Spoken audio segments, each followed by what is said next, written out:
Yes, y'all. Welcome into episode 132 of the Dumb Marks podcast. It's your boys, your favorite Saturday brunch bunch at it again. Gentlemen, how we living? How we feeling? How's everybody been? Good. Feeling good this Not too week. bad today. Chris, nice to see you back on the pod. You returned from Cali. You done posting food pictures and everything else? No, but that'll continue. All right. At least I made it back from Cali, but we'll get into that a little bit later on in the show. Yeah, I was gonna say, how was the trip home and that, but we can touch on that later if you want to get into those details, so to speak. So yeah, we're here at it again every Saturday morning live, like we do, breaking down everything in pro wrestling, giving our Mount Rushmore of the week, Jabroni of the week. Got a little game lined up, but I got a general topic question before we get into Mount Rushmores and that. So this week, AEW Dynamite was in Pittsburgh. I went to the show live. How was it live? Well, that's my general question. Okay. Because coming out of the show, hopping online and seeing the reactions, I saw a lot of mixed bag stuff as far as the show itself, some of the segments of the show, whether or not people enjoyed it, liked it, watched it. So, who watched it live on Wednesday? I did. Okay. So for Donald and Chris, overall, watching it live Wednesday on TV, thumbs up, thumbs down, in the middle, how would you rate the show as compared to how it has been the past couple weeks? Thumbs up for me.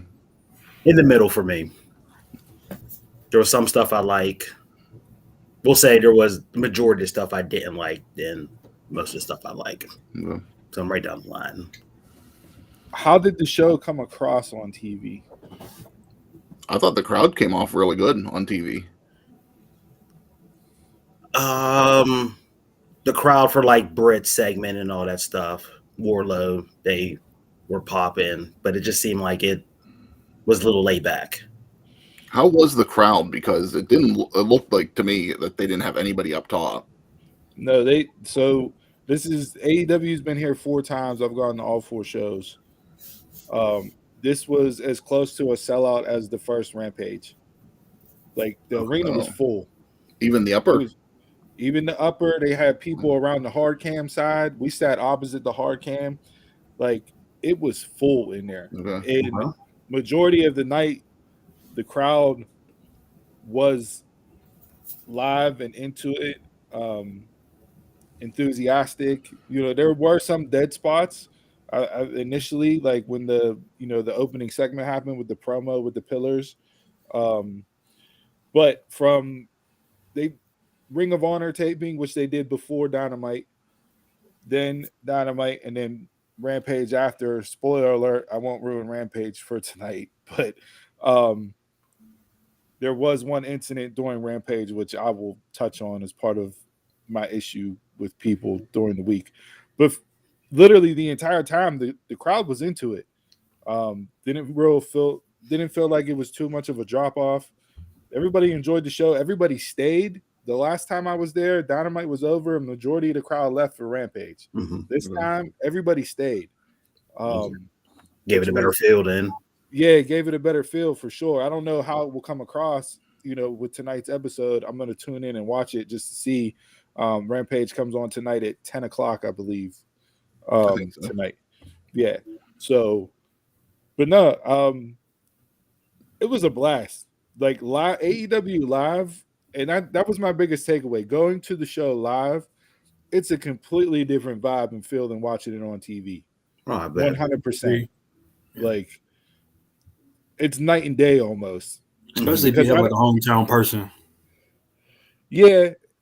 And even if I was in a different city and went to a show live, like I think the experience would still be the same, regardless of it being in Pittsburgh with Britt and Wardlow and that. Mm-hmm. But the fact that the product has such a different feel live than on TV, I don't know if that's a good thing or not. Mm-hmm. Like, I kind of AEW WWE too at times. Like there's been times whenever I'm not enjoying the product and I go to a live show and that kind of energizes it a little bit because it feels different being there live than just watching it on TV. But you know, like in the beginning when AEW first started, like those crowds, no matter where you went, like you felt that on TV. You know what I mean? And I don't know if it's just because time's gone on and they've gone to different cities and different areas, or it's just the natural evolution of being on TV every single week for 3+ years now, to where you don't always get that same energy. Like it doesn't carry through the TV all the time, each and every single week, which I thought they did that in the very beginning, maybe because it was something new and different and an alternative to WWE. But I was really curious to see how you guys thought the show came off on TV, because live it was enjoyable. I had a great time. Great seats, great energy. People were awesome. There was a drunk guy that got thrown out, of course. So go figure. Yeah. I think that's every city. There's got to be somebody there, you know. Yeah. So was it best friends guy? Was it no, it wasn't the best friends guy. No, it was a dad with his wife and young son, and the dad had one too many, like to the point where Rampage hit and my man was swaying up against the guardrail. He tried to get involved with, I forget what match it was, but he tried to get involved and go up and touch the wrestlers, and that was it. They yanked him. They yanked him after that, and there was a "He's too hammered" chant as the police were escorting him out. So I'll be curious if that comes across TV later, because I thought that was a well-timed chant by the crowd. They might have had time to edit that out. So I was going to say they took that out in post-production. Drinking that ice, he may drink that iced tea. One too many of them. Yeah, and then he had on these pants. I don't even know what they were. Like, I don't know if they were like hunting pants with like, I don't know. It looked like he was out there hunting pheasant. I have no idea, but my man was. Yeah, it was one of those for sure. Like they had somebody from the arena. I don't know if it was somebody from the arena staff or if it was somebody from AEW staff, but like they came over and there were some young kids that sat in front of them with their parents and they came over and gave them free t-shirts and stuff like that for the inconvenience and all that, which was cool. I thought that was a nice gesture. You know what I mean? Like the dude wasn't overly rude. He wasn't yelling, shouting, screaming, nothing like that. It was just, yo, you're that hammered. Yeah. You know, and with your family there, like, come on now. Yeah, with your family, like, and then what was even crazier was walking to the arena once we parked. Like, there were people that were tailgating, and I'm like, yo, you're tailgating for a Dynamite? Like, I've never seen that before. I was gonna say I haven't seen that yet down there either. I can get maybe like a big pay-per-view. You know what I mean? Yeah. Like Rumble, Mania, Double or Nothing. Like you get there early, you're tailgating, right? No, these dudes were tailgating like it was a Steeler game. They had the speakers on. Theme music. Yeah, like Judas blasting on the speakers. What are we doing right now? Like there was at least one terrible towel there. So, I was gonna say they were giving out. It looked like they were giving out the Brit towels again. So yeah, so it's nice when you go to a show and you run into one of the ushers that works there that you know, and they swipe up a Brit towel and give it to you at the end of the show as you're walking out. So I don't need to pay for those top line seats to get the added benefits. So I walked. We don't get those perks. Yeah, I walked away with a nice Brit DMD Brittsburgh towel. Nice. So yeah, no, but yeah, it was a good show. It was a good night. Enjoyed it overall. Tony Khan came out, thanked the crowd. Said Pittsburgh's one of their best cities. They enjoy coming here. They like the vibe when they come here. And it's like, all right, well then if you enjoy it so much and because they have been back here 4 times, right? Mm-hmm. Like it is one of the cities in their rotation. Yeah. And he put over the Pittsburgh crowd. with AEW, and a lot of the talent that came out that talked, or like Dasha Gonzalez was the ring announcer, so she was chatting in between matches and stuff like that, commercial breaks and whatnot, put over the crowd. It's like, all right, you guys are putting us over that much, give us a pay-per-view. Like, don't just bring me Dynamites. I want a pay-per-view. So whether or not they don't have the arena in Pittsburgh to run for a pay-per-view, and that's the problem, because WWE has PPG Paints, and that's, realistically the only other big arena in town. Yeah. Maybe that's why we can't get a pay-per-view, but give me a pay-per-view, Tony Khan. You're listening. We need one here in Pittsburgh. We've showed up, showed out each and every single time you've been here.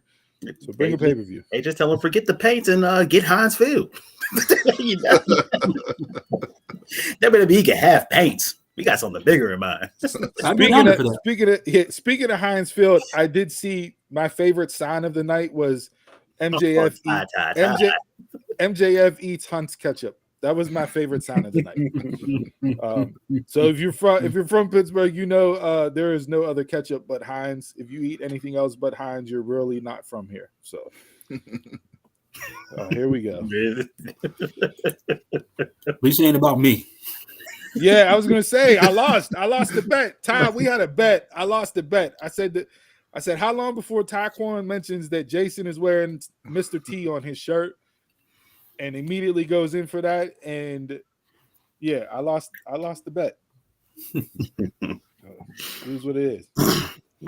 But no, good episode, good vibe, good energy, good time. I wish I would have. I'm glad I didn't go because I was still tired from traveling. But like, I watched the show and I was just, you know what? I was like, even though whenever we first talked about going, I wasn't really feeling AEW at that time, so I didn't want to go. But I thought the show was good. I would have enjoyed it if I would have went.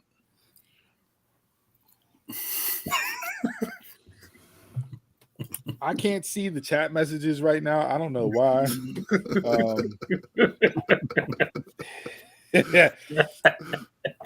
So I can't get these. I'm gonna shut up, fool. I'm only seeing what gets put up on screen. I don't know what's happening right now on my end of things. But so y'all, I don't know who wants to run the chat, Chris or Donald. It don't matter. But yeah. So it was a good time, good energy, good vibes. Busy week, pro wrestling. I think that the weekend started off with the week actually started off with New Japan Saturday, Impact on Sunday. I enjoyed Impact show a lot. We can touch on that later, because they made a move that was, in my estimation, relevant, and hopefully can help elevate Impact up a notch. But where you guys want to go? Mount Rushmore. Who wants to get it started? Rhea in leather pants. That's it. That's all you need, huh? That's it. It's the week. That's my week. That's a different show. We're not doing that right now. But we'll set that up for a Patreon episode once we actually get a Patreon account. But yeah. All right, Rhea in leather pants. That's what you got. Nothing else from the week. I'll go. Her and Solo stare down too. I'm just interested to see where that goes. I want to see that match, but I want to see wherever that goes. Just you just want to see Rhea just fight anybody, right? I was gonna say, anytime Rhea actually does one of those stare downs, we all sit there and say like, "Oh, we got to see this match." So they like to tease it. They just don't like to deliver on it. I thought that was excellent on Monday night. I thought Heyman was tremendous. Leaning in. Hey, can you change spots with Solo? And then as soon as he moves, Rhea just switched with Finn, and I was like, "This is great." Mommy is definitely over, to say the least. Yeah. I don't think she's missed one bit since she's been in Judgment Day. No. She is the group now. I mean, you would like as much as Dom is there.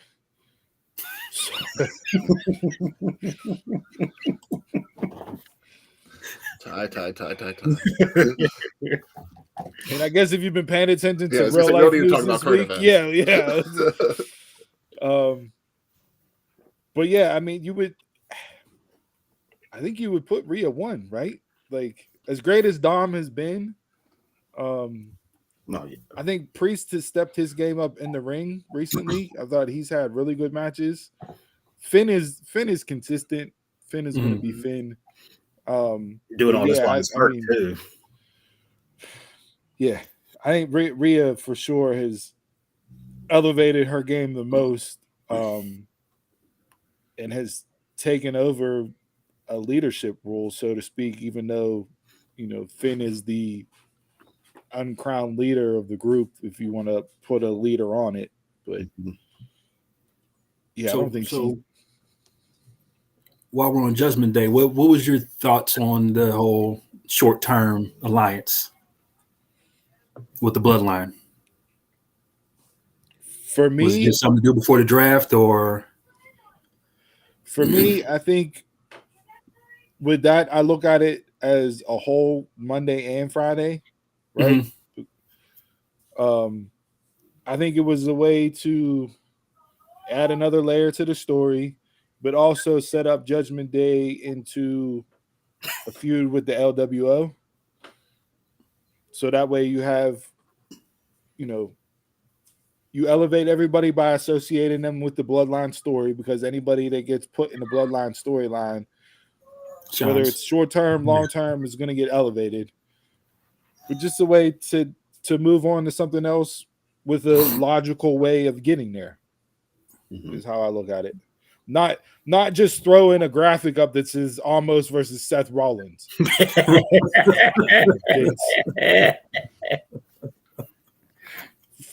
First time ever. Fucking Vince. God, McMahon is back. McMahon is freaking back. That's up there on my list. He's in the doghouse. That's up there on my list for Jabroni of the week. Is that? Alrighty then. I saw that. He found out what everybody else found out. Like, apparently I don't have to say in what match I get. We could go off into the weeds on that right now, but I'm not going to. Like, we're going to stay positive right now, because that's something that is, and I think all of the social media stuff that I've seen after that match was announced, everybody had the same damn thought. Why? What's the purpose? Did I miss beef between Almost and Seth that is causing them to have a match? Like, was there a digital exclusive that didn't get posted to the WWE site where we missed a confrontation in the back? Like, did Almost take his parking spot?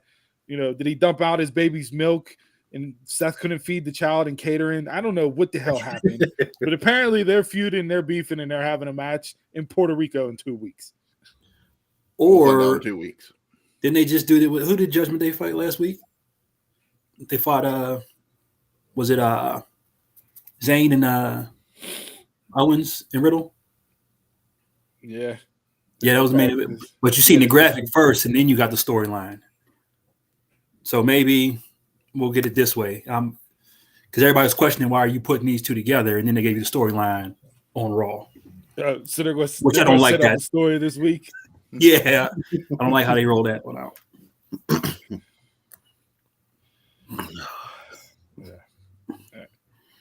So we got Rhea in general, and then Rhea in solo.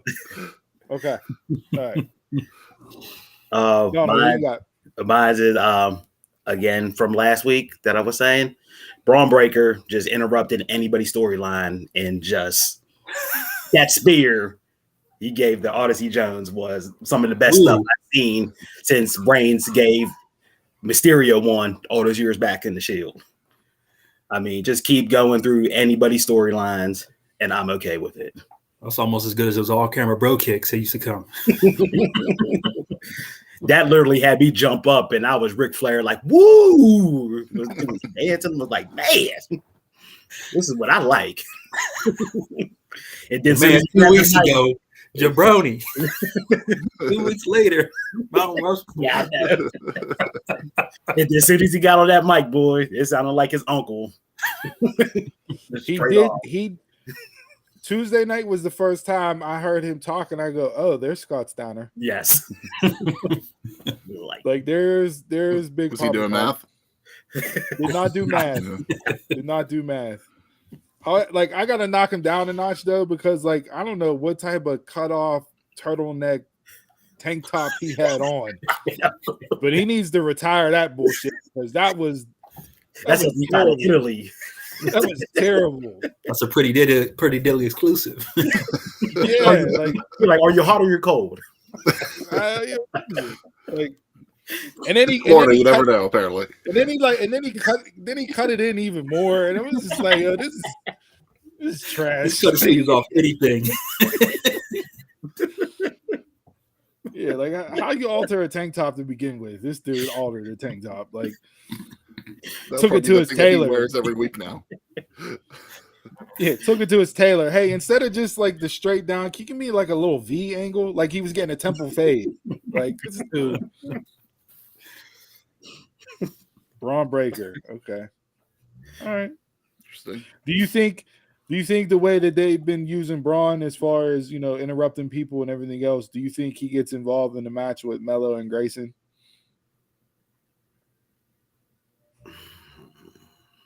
Or would you book him to get involved in the match with Melo and Grace? I would. You would. I would. Just to ruin it. Not even for a title shot, just to ruin it. Just because you shouldn't have this match right now. Nah, I don't want him involved with nothing with that title at all. I don't want to see him anywhere near it. The draft happens before their next live special, right? Yep. So maybe he gets drafted up, comes back. Like I said last week, he gets involved. They do the triple threat at the live show, and that's his NXT swan song before he goes up to the main roster. Because I agree with you, Jason. Like we don't need Melo and Grayson right now. Mm-hmm. So there has to be something. Like you can't just have a clean finish in this match right now on Tuesday. Like to me, there's no way that they book a clean finish. Something's gonna happen. And that's the only thing that I can think of that makes sense based on how Braun has been acting.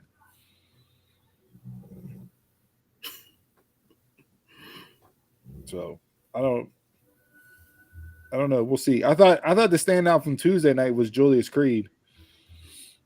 Thought he absolutely stole the show. You know what? That had Gallus in it, and it was totally. That match made me yawn. Yeah, it was just total background noise. Man, those three teams don't do it for me at all. Not at all. There's all this talk about them breaking up tag teams on the main roster in the draft. Like the Street Profits are going to get split up and all this other stuff, and multiple teams going to have shakeups and that. The Creed brothers are one where you look at them and you go, okay, Julius is definitely the star. But I think they both shine. It's not where both get over and both succeed. Like, to me, Julius is the guy. I can see that. Mm-hmm. Now, whether or not it plays out that way, I think, for example, like the Street Profits, Tez and Dawkins, I think both can succeed as singles. I think Tez has more of the star potential to be a guy, main event guy than Dawkins. But I don't see Dawkins just completely falling off the wayside once the tag team splits up. Creed brothers, on the other hand, I don't feel like that split. I think Julius is the guy, and Etu Brute just gets lost in the shuffle. He's the Tucker to the Otis. That's a little harsh. That's a little harsh to say he's the Tucker of heavy machinery, but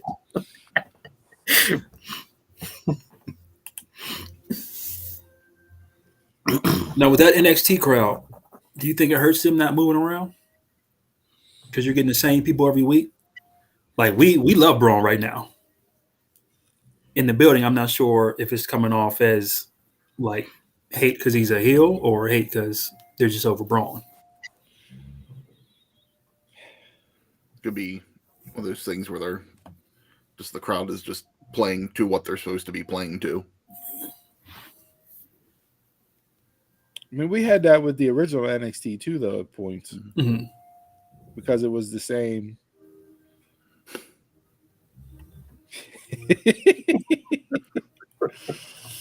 Hey, just because the name's dumb marks don't mean that we can't drop a smart dime every now and again, Taekwon. Okay. I got multiple degrees over here, so you know what I mean. I got to use that college education that I paid thousands and thousands of dollars for at some point in time. Yeah, I don't know the crowd. That's a good question. I don't know. I haven't really paid that much attention to see like if it's that big of a impact. No pun intended.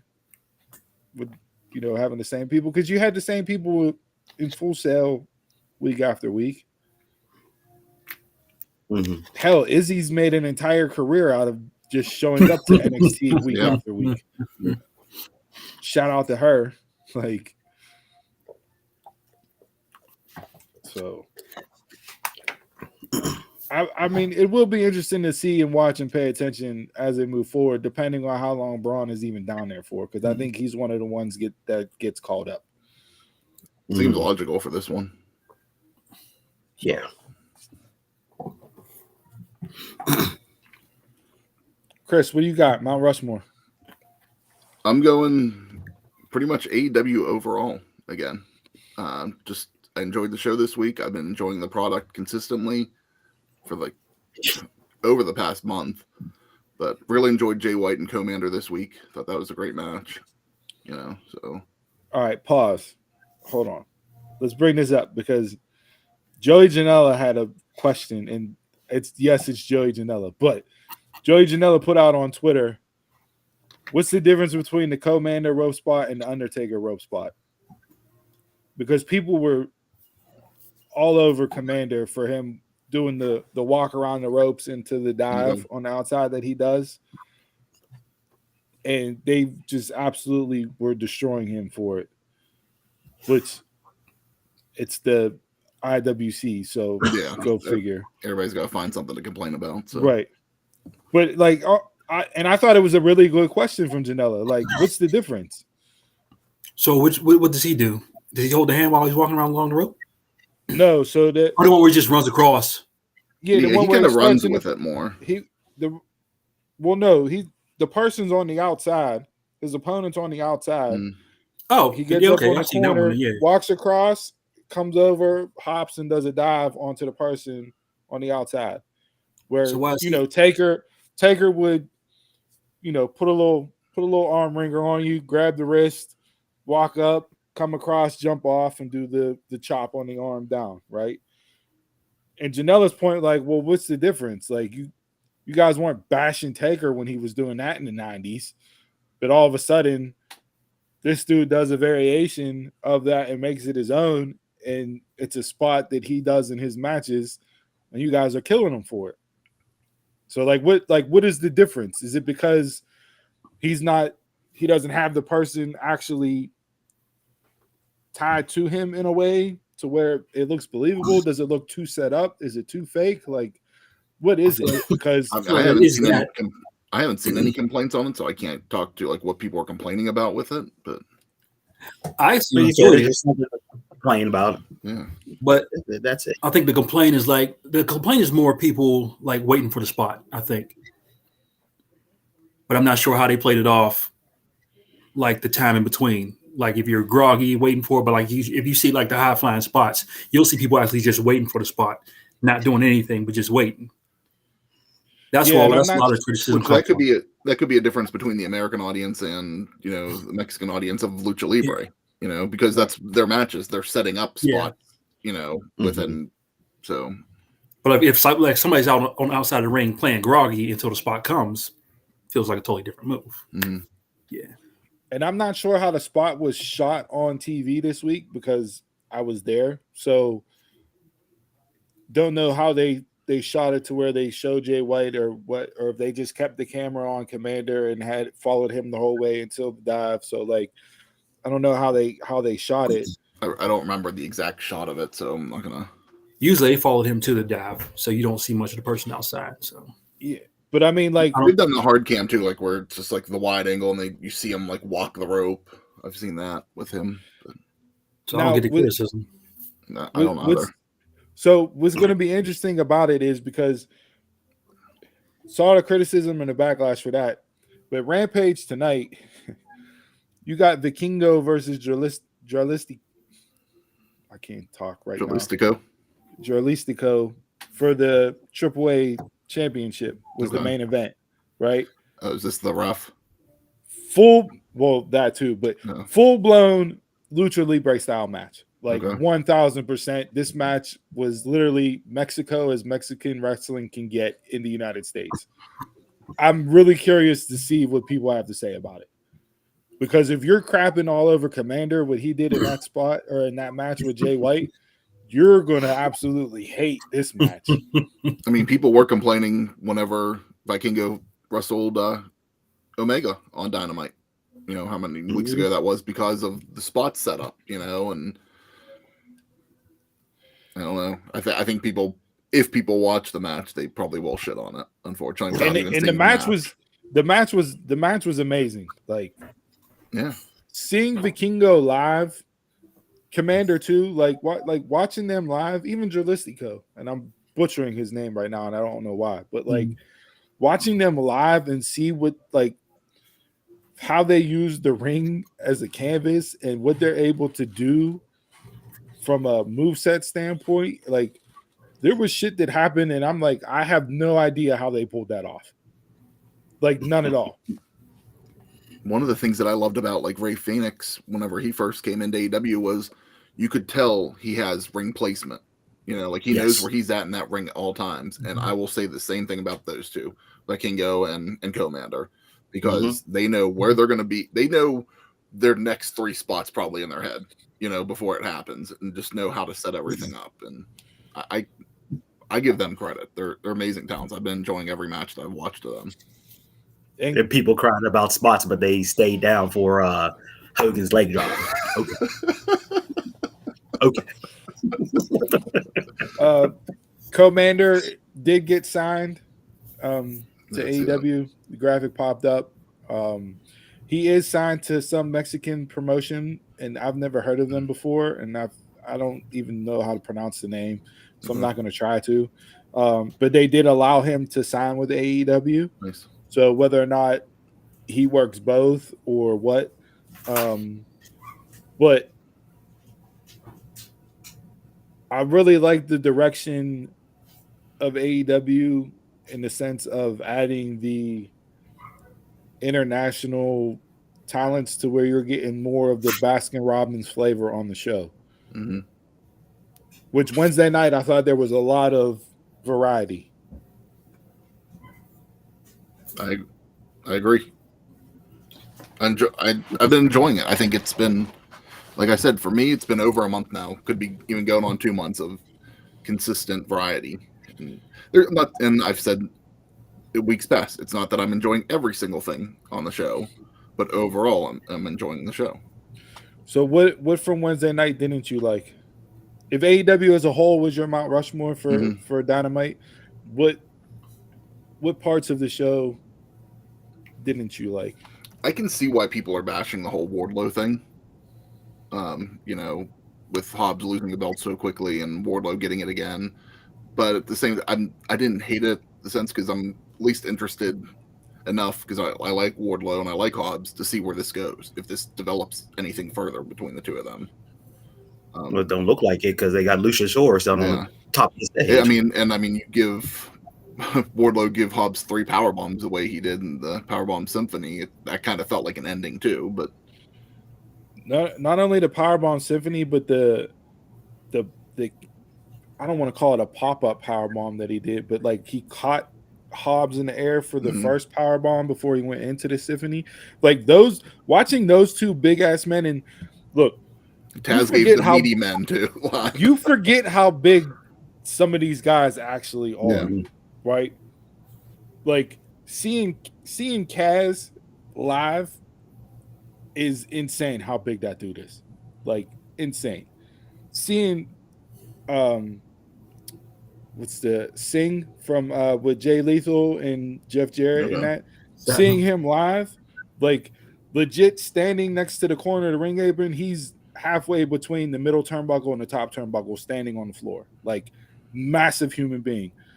Wardlow and Hobbs, even though Wardlow has the smallest calves in professional wrestling, and I get it, it's only an upper body business, as Christian Cage likes to say, but he is a massive human being. And Hobbs, like his whole body transformation from when he first started in AEW till now is ridiculous. Like I don't know how it came across in TV, but live in the arena, those two beat the hell out of each other during that match. And I don't know if it came across that way or not. But it did. Yeah, no, I think it did. Right. Yeah, because they were giving it to each other live. But it's also two talents I think everybody's kind of invested in as well. Mm-hmm. You know, I think that helps, keep the attention span with it. But yeah, no, they beat the shit out of each other on Wednesday.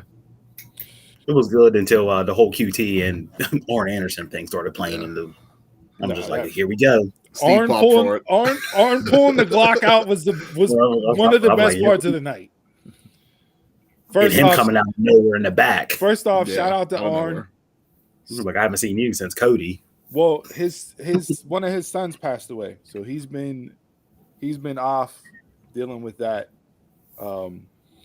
So it was good to see him back. I hope it wasn't just a one night thing.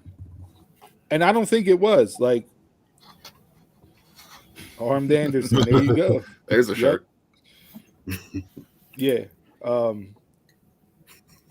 mean, look, they didn't just throw him out there. Like Wardlow gave the reasons as to why he was calling him back up. Arn came out, touched on Tully being with Wardlow in the Pinnacle and learning from Tully. Say, hey, Tully made you the greatest checkers player in AEW, but now we're playing chess. Okay.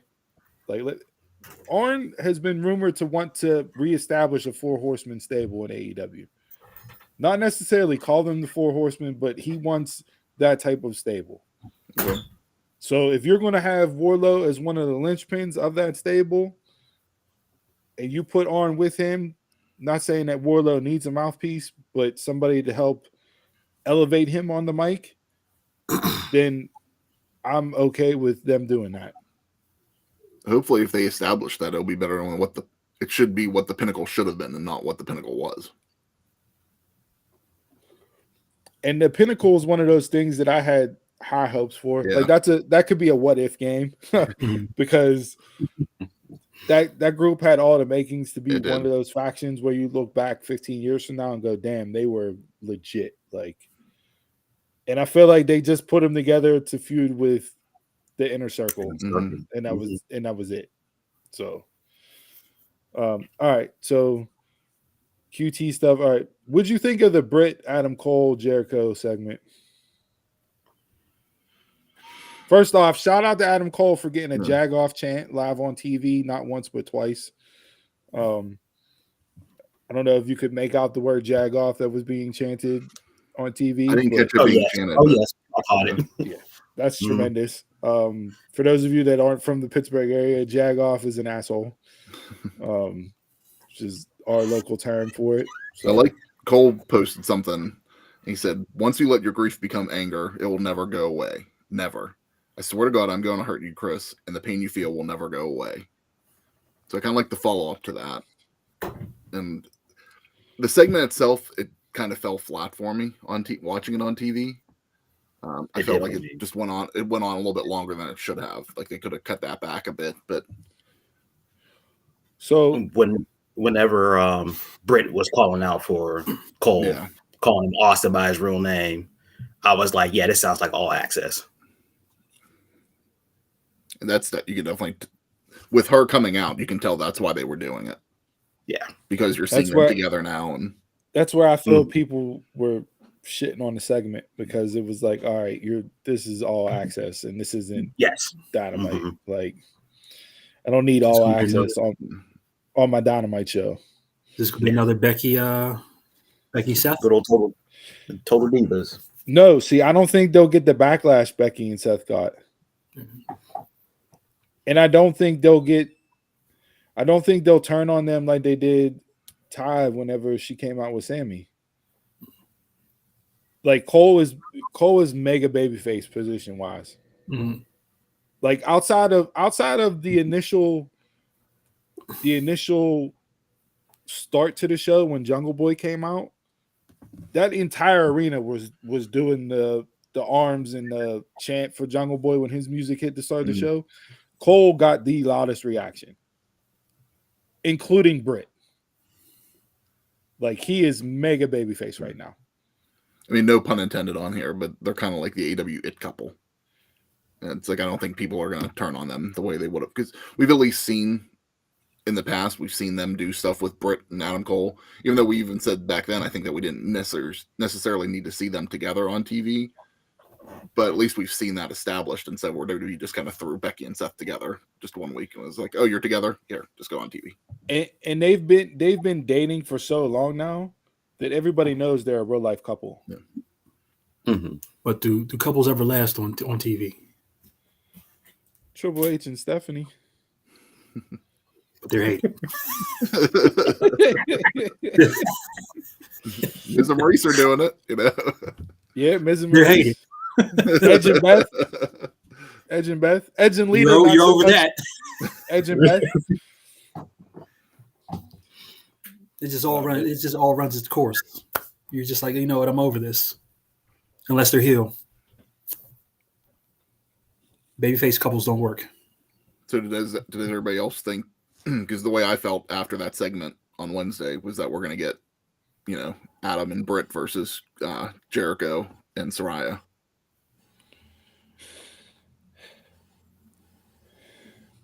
So Britt has done interviews and talked about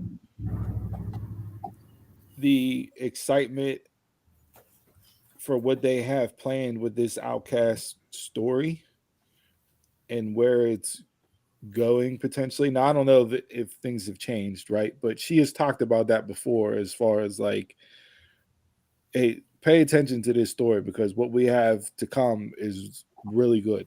At least, and she feels that wholeheartedly. So I'm not sure how having a mixed tag match throws into that story particularly. I just thought that's the way I felt coming out of it, and part of the reason why I thought, well, that's one way to protect Adam Cole, you know, as he's still getting acclimated back in the ring. You know, he doesn't need to go out there and have a full match, you know, can separate himself a little bit. And I mean, if you're going to do it at Double or Nothing, they still have 5 weeks of TV before then. Like, I'm not going to shit on that match being put on the card if that's what they decide to do with it. I mean, would I rather? We've already seen Britt and Saraya. Would I rather see a mixed tag match versus just a straight up Jericho versus Cole match? I could be talked into it either way. It fits Jericho's gimmick too as an entertainer. Mm-hmm. That's an entertaining type match, you know. Yeah, sports entertainer match. Yeah, I mean, we'll see. We'll see if the audience turns it all on Britt and Cole, but I think they're so over as faces right now, and they've done a good job with turning Britt face. Jamie Hayter got a huge pop, and I like how they set it up. I like how they set it up to where she got injured. Don't know if it's legit or not, but she was injured in the match to where she didn't come out later on when they attacked Britt. So that made sense from a storytelling standpoint. So Yeah, we'll see. I'm optimistic to say I want to see where it goes. Whether or not I'll be happy with how it plays out, I don't know. But right now, I'm optimistic about it. Okay.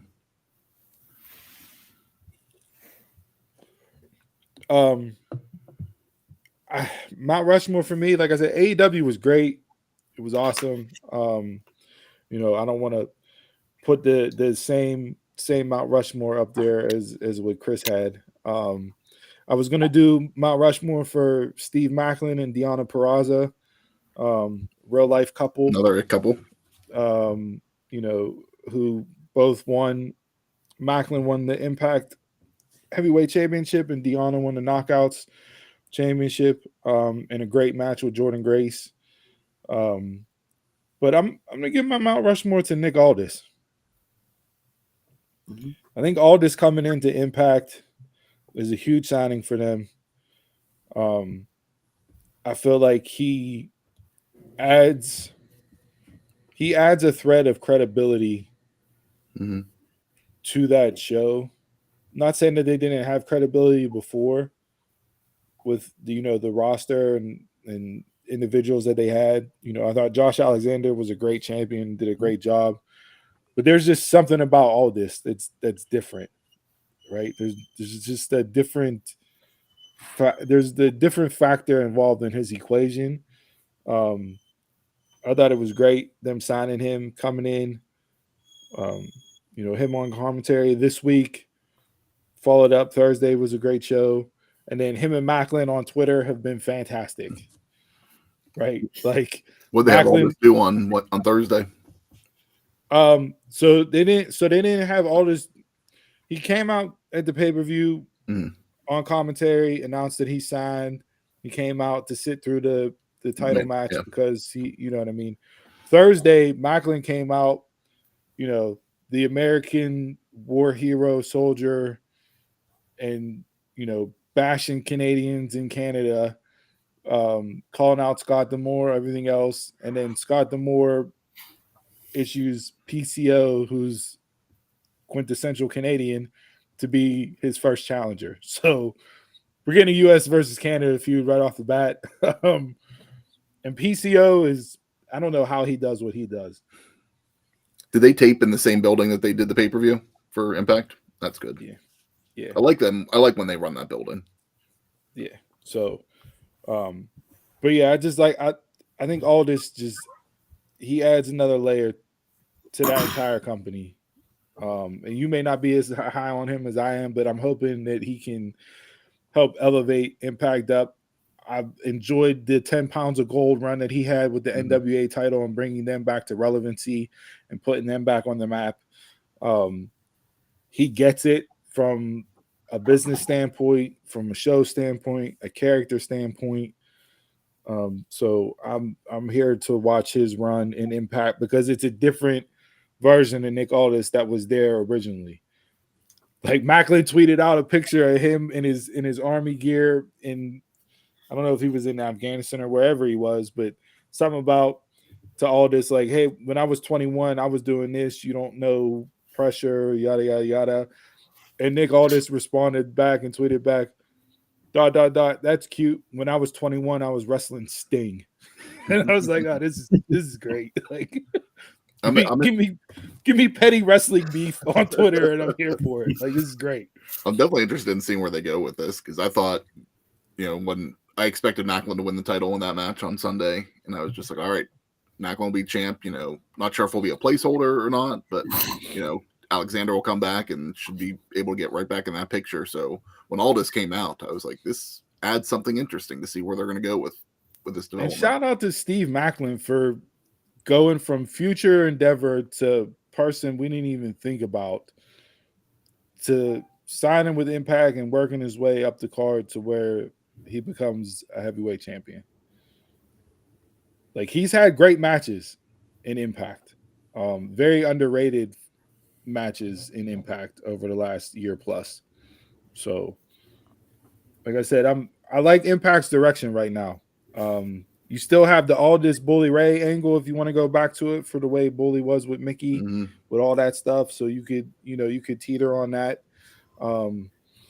Yeah, they're set up right now. Jordan Grace is a free agent. I don't know if she'll resign or not, or if she'll go elsewhere. Was she on Thursday, or was she off? I don't think she was on Thursday. And I mean, she's made more money with her social medias than what she has with Impact. So she may not even want to re-sign and do wrestling anymore. No. Like she Be just like Mandy. She just won a bodybuilding competition. She's been focused on that. So yeah, and which people were destroying her for and just saying, using her as the quintessential steroid user. I'm like, yo, you do realize that bodybuilding is regulated and they get tested, right? Like they do get money. There's money to be made in that too. So she focuses on that. I wouldn't blame her for that either. Yeah, but yeah. So I'm gonna go with Impact, especially with Nick Aldis. There's a lot of things that I wanted to put on there from AEW, like Vikingo and Jalisco were great. But yeah, I'll go Impact. I'll go Macklin and Deanna as the couple, but Aldis being the upper echelon free agent signing coming in. And hopefully he does something to elevate that company more, because I keep saying it, you guys don't care, but stop sleeping on Impact Wrestling. So real quick, MLW standpoint, they have War Chamber and Hammerstone legitimately got hurt in the match. I heard that. Where they had to cut the finish and change stuff up. So what happened? I haven't heard anything else about it to know exactly what the injury is or time frame or what, but didn't he get it? What did he do? Like, did something to his ankle in one match last year? That was the ankle. We saw that. Yeah. And he finished the match, which was ridiculous that he was even able to finish the match the way he did on that ankle injury, because that was nasty. But this was to the point where they had to cut and finish up. So not sure how that was supposed to play out, but prayers to Hammerstone. Hopefully he gets back up and running again soon. And Richard Holiday is a free agent. Saw that too. That's interesting. I thought he was going to go right back into MLW, but so I'm kind of interested to see where he ends up now. The most marketable is back on the market. Was Hammerstone the champion? Yeah. Yeah. So is wrestling becoming too unsafe? That's a great question, because we have 3 champs out right now. Maybe more. And that's a great question based off of, I don't know if you saw Will Ospreay's video that he put out this week on social media. But he talked about how his style and what he's done in the ring has shortened his career. And, he doesn't have all the filling back in his arm and his shoulder, but yet he's medically cleared. So because he's medically cleared, does he wrestle? He's lined up. He's booked for events. He doesn't know how much longer he's going to have. He just turned 30. Like, we see it with Darby Allin with the shit. There were some bumps on Wednesday night. Like, Jungle Boy had a couple bumps that I was like, holy shit. Guevara took the freaking top rope Canadian Destroyer that I was like, holy shit. Like, wait till you see the bumps Vikingo takes if you watch Rampage tonight, because I don't know. I feel like we're getting to a point based on the style and moveset that it's only a matter of if and not when somebody gets majorly seriously hurt in the ring. Mm-hmm. And maybe that'll cause the style to change. But right now, it's the bar's raised to a level where people are so trying to one up each other that it's just bound to end in a disaster sooner or later. And I don't want to see that, but that's just where I think we're at right now. And I don't know what Hammerstone's injury is. We'll wait until we hear more on that. But dude's has an impressive physique for bodybuilding. So, I mean, that just doing that takes a toll on the body too. And then add all the wrestling that you do on top of that. You're doing two things to really wear down the body a bit. Yeah, and his wasn't due to 630 off the top rope either. You know what I mean? Like, injuries are going to happen. It's not ballet, as JR likes to say.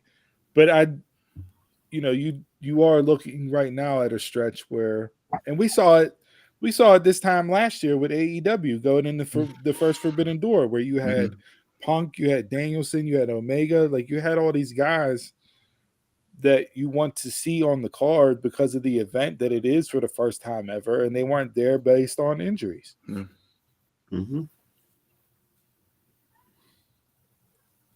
I don't think we can go back though. I think the toothpaste is out of the tube, so to speak. I think you can find a happy medium. Yeah, it doesn't mean there can't be an enjoyable medium. Yeah. Mm-hmm. They could try to regulate it like WWE with the pile driver.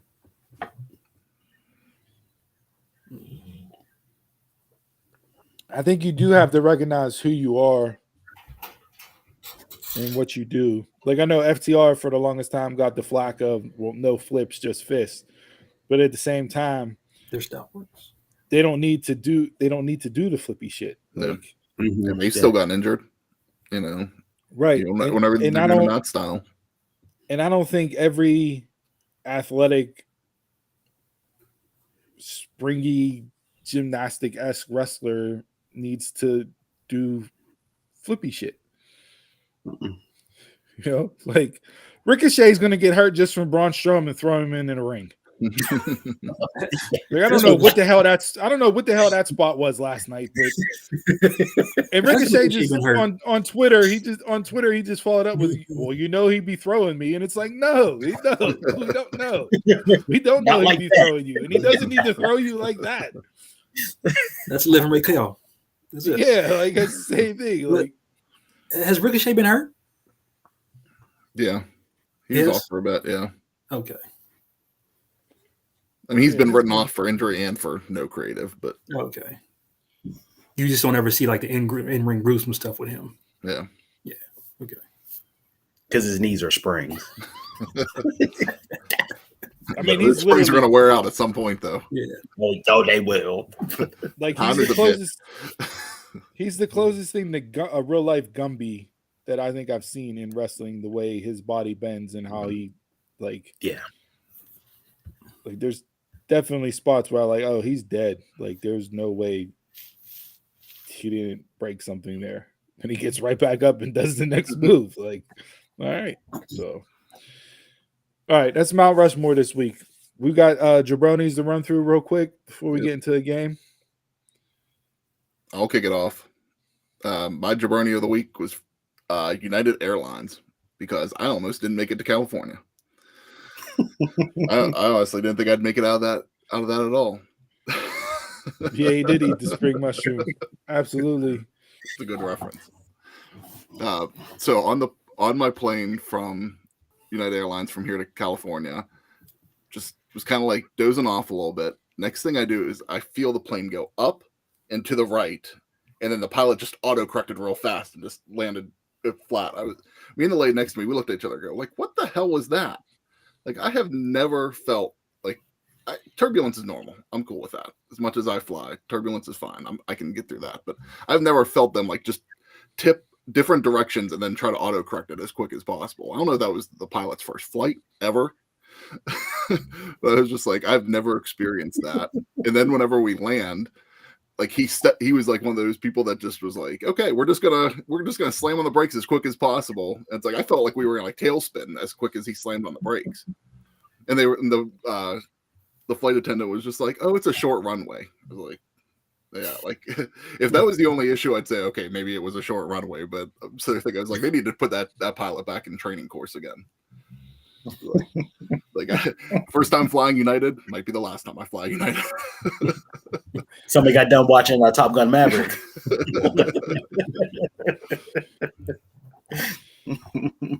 Yeah, thinking he was in an F-15 MiG and was going to do out there with the Dark Star.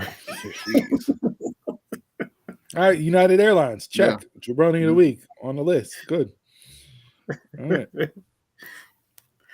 For me, the whole Waller effect segment with Mello, yeah, that was terrible. It did absolutely nothing for me. It didn't just them just rhyming off a bunch of rap lyrics and that stuff, holding up a belt and holding up a golden shoe. Like, you know what? You couldn't. The Bron could have came out there and just cleaned all house with 3. Would have made it more interesting.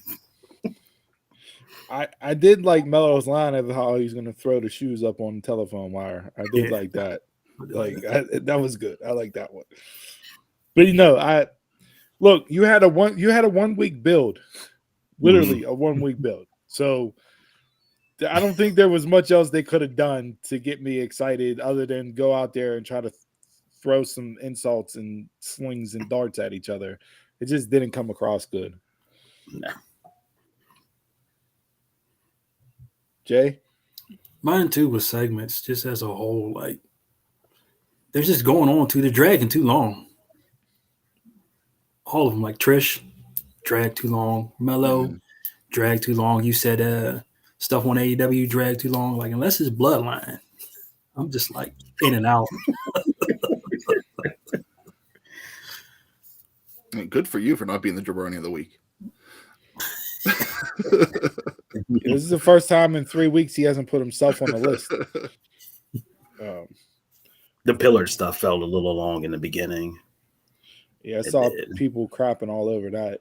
What do you guys think of that? We didn't get into that. What do you guys think of the tournament instead of like a 4 pillars match? I like the tournament idea, but it's still going to lead to a 4 corners match, a fatal 4-way. Whenever they announced the tournament, I was like, typical AEW going for a tournament. But from what happened in the main event, I think it's going to be a 4-way. Oh, and shout out to Sammy and MJF playing up this new best friends thing on Twitter online too. Did you see they showed pictures of them sharing their cats with each other? They had a cat date yesterday. Like, Sammy did one. It was we each paid. We didn't want to pay for our blue check marks on Twitter, so we each paid for each other's. And then Sammy was just like, MJ, if you're gonna pay me, right? Right? It just feels like MJF manipulation over this whole thing. The way it does. But it's different than what he's done in the past. It's not him lining up a contender and have them run through 5 different variations of something to get a title shot. Like, just run through each other. Pause. But no, there is with the ending, the ending, the DQ finish, something will happen with Darby this coming week. That'll be another DQ finish, and then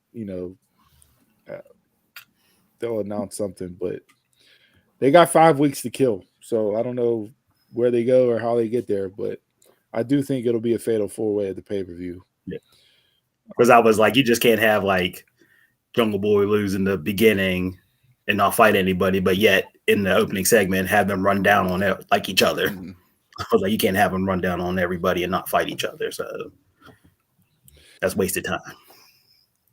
My jabroni of the week this week are the Jagoff that brought a beach ball to the event. We still doing that? Oh. That had it going around during the Vikingo Dralistico main event of Rampage. And then the audience booing the security guard for grabbing the beach ball. Y'all have come to my side? Those two men in the ring didn't deserve that based on the match they were given. And the fact that you waited till that moment in time to pull that out and do that, you're a true Jagoff and a jabroni of the week. I don't know who you are. I didn't see you. I don't know, but you're the jabroni of the week. Beach ball mania. I guess Pusha T is your favorite rapper, huh? Yeah, well, that's something we can get into on a different episode, but see. So, all right, game time. What do we got? All right. So rumors lately are, this upcoming week we have the WWE Draft. Rumors are AEW is going to be adding another show and going to be doing their own draft soon. So before we get into the game, I wanted to read a quote and get your guys' thoughts on this too. So Eric Bischoff said on the potential AEW roster split, "Good luck. You deserve whatever you get. Turner, you're a freaking mess. You're not the company you used to be." And I picked that out because Bischoff himself wanted to do a roster split. That was the point of to have an NWO show and a WCW show. It's just like, and you're going to sit there and say that you're blaming Turner too, whenever you were on the Turner Network when you wanted to do this. It's like, it makes no sense to me at all. I think his from listening to Bischoff's podcast and listening to him talk about the Nitro and Thunder thing and everything else, I think that's, he never wanted Thunder. He was opposed to Thunder. He knew they couldn't pull off two shows and that it would eventually hurt them, and it did. And he has not been high on AEW at all recently. Him and TK have had beef, right? Like, and not saying that he's saying this from a place of good-heartedness, but to me, I hear that and it's like, all right, well, you're making him put on another 2-hour show. Like you're killing whatever ratings, sponsorship, anything that you're getting from AEW as an entity in the Warner Brothers Turner discography, so to speak. You're killing it yourself by oversaturating the market with having them on for literally 5 hours a week, because the Saturday show is going to be from 8 to 10 on Saturday nights. Saturday night. Yeah. So when Friday night hasn't been a great time slot for them, getting some people, but they haven't been, setting the world on fire with ratings for their Friday night show with Rampage. So you're going to go up against college football in the fall. WWE pay-per-views.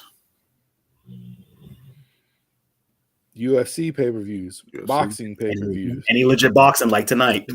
Just, we've talked numerous times over the years on here about oversaturating the market with programming, and that's what they're going to do with AEW now too.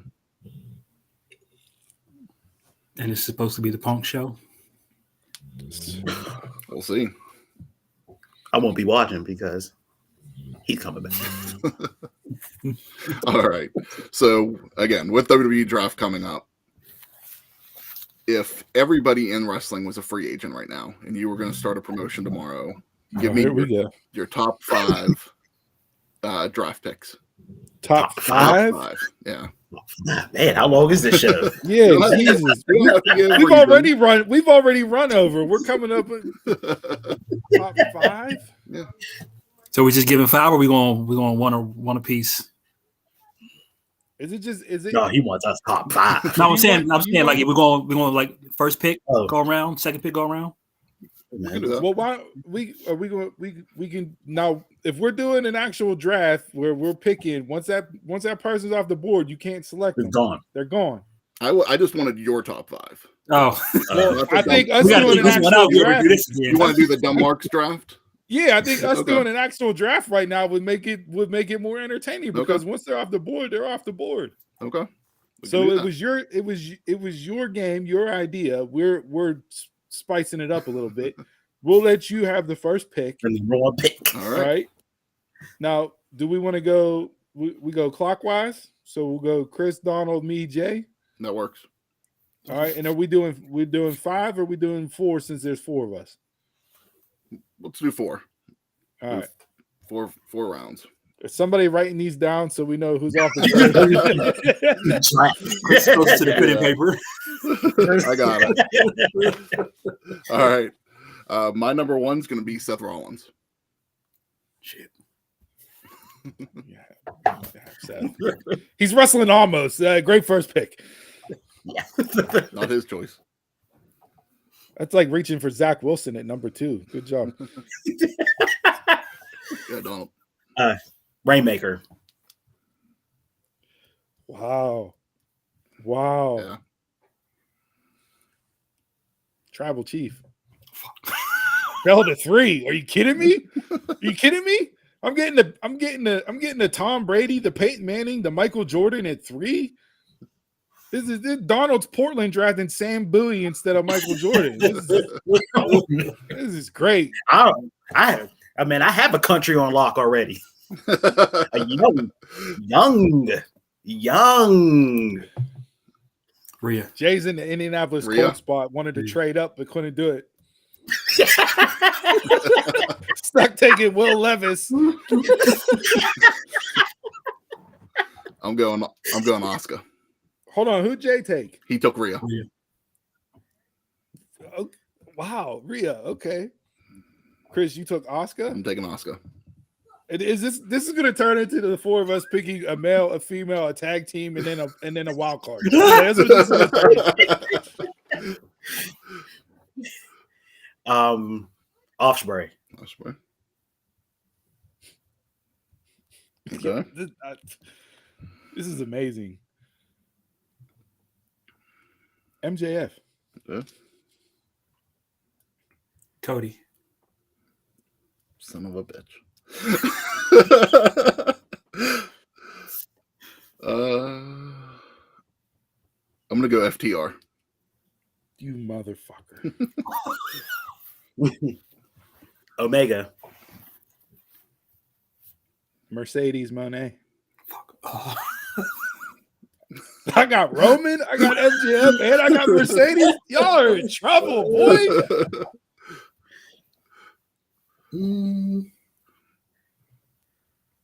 Give me Hangman.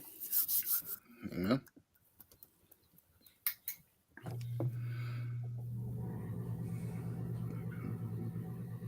I think I'm just gonna have to go with my boy Bryan Danielson.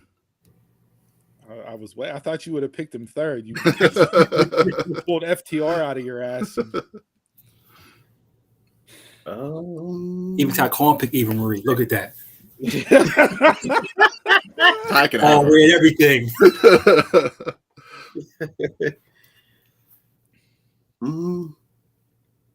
I'll go Bailey. We'll do 4 in a wild card. How about that? Okay. Give me the Young Bucks. Young Bucks. Bianca. Okay. Ooh, you got Rhea and Bianca. Need people to feud. Jay's the stardom of he's the women's of wrestling draft over here. I'm gonna go Josh Alexander. You son of a bitch. God, FTR and Alexander, you're taking both. This is the wild card round, right? Yeah. Or is this the last pick? This is the last pick total. The last pick total. Give me the Usos. Took them off the island of relevancy for Steve. I got MJ. I got Roman, MJF, Mercedes, the Bucks.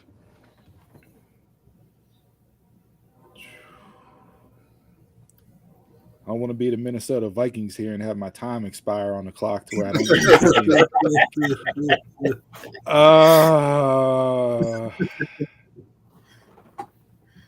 Who else? It's actually one that I'm expecting from him, and I'm surprised he hasn't got it yet. And I guarantee you're going to say it, and I'm going to be mad if I don't pick it.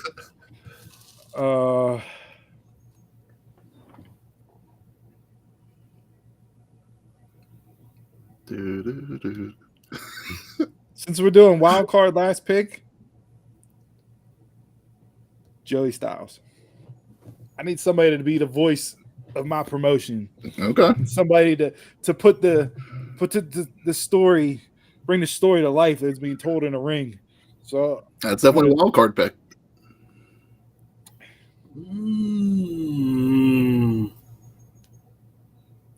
Okay. I was gonna go Lucha Bros, but I need somebody to bring it in when attendance is down. Give me John Cena. All right.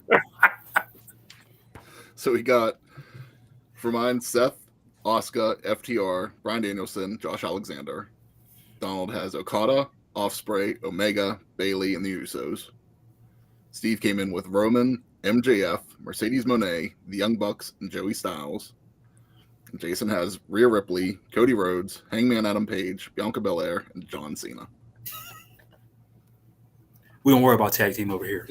Four different styles of promotions too. So we're gonna throw these 4 drafts up and put it. Make sure the last. Yes. Make sure the last pick is known as a wild card pick because people are like, Joey Styles, what the hell is this dude doing? He lost the draft. Steve, No, there's a wild card. Steve, I was expecting Deanna from you. That's what I was expecting too. What he said. Taquan said Luigi Primo. No, fuck, don't even read off the rest of his draft. Don't even read it off. I thought we got through an entire show where he didn't bring up that guy's name and he still brought it up. He said his promotions bring it in 10 mil a night.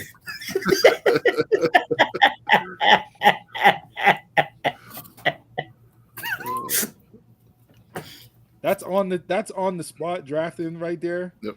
Which is was good. little difficult to do. You know, I feel like I definitely did the wild card pick As a true wild card. Mhm. as a true wild card. You guys just added on another wrestler or tag team to your promotion. Yeah. Jay just snuck in Hangman out of nowhere. Otherwise, he's WWE through and through. Like I don't know if he couldn't think of another WWE superstar or what. He picked Dominic, you know? Don't enjoy Dom enough to put him on your roster? No. Pro's gonna be upset that we didn't draft CM Punk at all. Who's that? I And only pick active fighters. and I'm glad none of us went to. Well, I guess you can say my last pick was a Legends pick, so to speak, but nobody took like Rock, Stone Cold. Like we all picked people that are active in wrestling today. No. Without I had even Goldberg thinking on about it. mine. Just because Yeah. Just because even the Well, headlines lately. You can book his You lucky last Cena just retirement fought at match. Mania. Yeah. You lucky Cena just fought at Mania to be active. Nobody took Brock. So they throw in the champion. We don't want any part timers in our roster. Cruiserweight. Hey, you do the X division, then you can do it.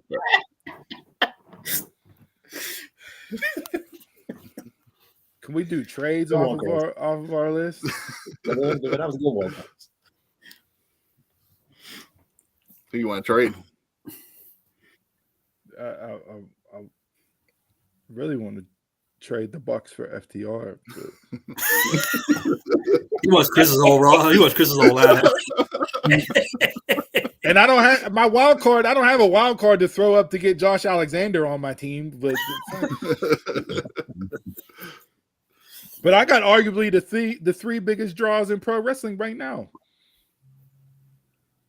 True. Yeah, MJF was on mine. Okada was my number 2. I knew Donald was going Okada right away. Like I knew that was He's coming. gonna clear New Japan.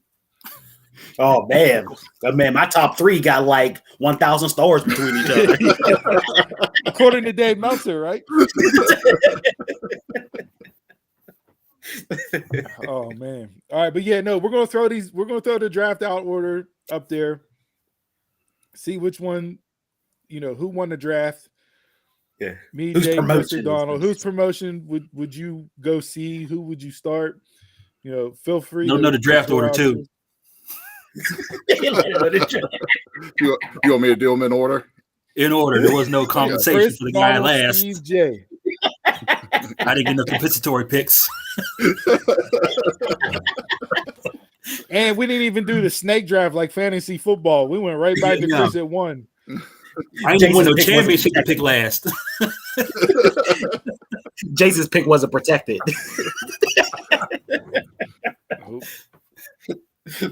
Blame Chris for how he got the squares up on the screen, because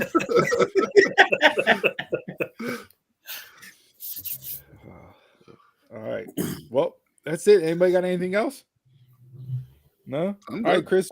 You can, I don't know if you want to throw out your Hollywood rendition before we get into final thoughts, but we can just appreciate you guys tuning into episode 132 of the Dumb Marks podcast. Make sure that you head over to our social media page at Dumb Marks Pod. Like us, subscribe, share, comment, all of it. See, send us home with the quote of the week. Gotta plug the merch. I love that. All right, this week's quote of the week here. It has more to do with me personally. I don't know what Taquan put because I can't see the damn chat, but I know he put something up there. All right. So this week's quote of the week is, worry is a total waste of time. It doesn't change anything. All it does is steal your joy and keep you very busy doing nothing. Worry is a total waste of time. It doesn't change anything. All it does is steal your joy and keep you very busy doing nothing. So with that, thanks for tuning in each and every single Saturday. We love you guys. Appreciations. And until next time, I'm a Mark. You're a Mark. Tell a Mark. Y'all can catch us around the way.